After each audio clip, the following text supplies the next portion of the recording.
يا ترى مين فيكم بيعشق الخشب كده؟ زي شايفين القطعة دي، حاسة ان هي ملامحها واضحة قوي. وقررت بس ان انا مغيرش فيها، حسيت ان انا مستريحة ان العين تكون لونها اخضر، وبدأت بقى اعمل التجويف بتاع العين، بس هعلم مكانه. ودلوقتي انا بحدد بس مكان الفص بتاع العين، زي ما انتوا شايفين خدته كده حطيت عليه لون احمر، وهحط بس اطبع عشان اعرف المكان اللي انا عايزة احفره. وهبدأ بقى احفر المكان ده بالميني كرافت زي ما انتوا شايفين. الخشب اصلا الطبقات بتاعته رقيقة جدا ويعتبر دايب، فهو مش مستحمل، يعني مجرد ما بلمسه كده بدأ يتحفر بسهولة.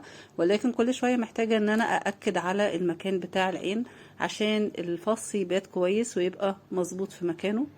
وده اللي انا عملته بالظبط، وبالفعل حاسة ان هو خلاص قرب يبقى المكان بتاعه مناسب جدا كده، تمام قوي. بس كان محتاج يتوسع شوية، خلاص وسعته.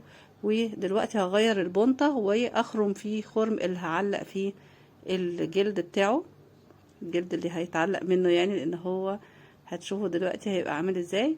ودلوقتي اديته صبغة لونها بني، صبغة حصى جوز.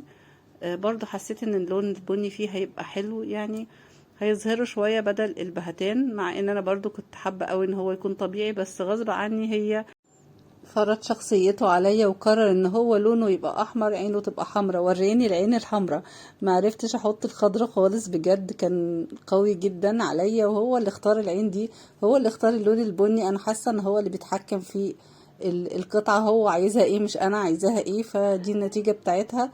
قولولي كده رايكم في الكومنتس، ايه رايكم، ايه اللي عجبكم فيه اكتر.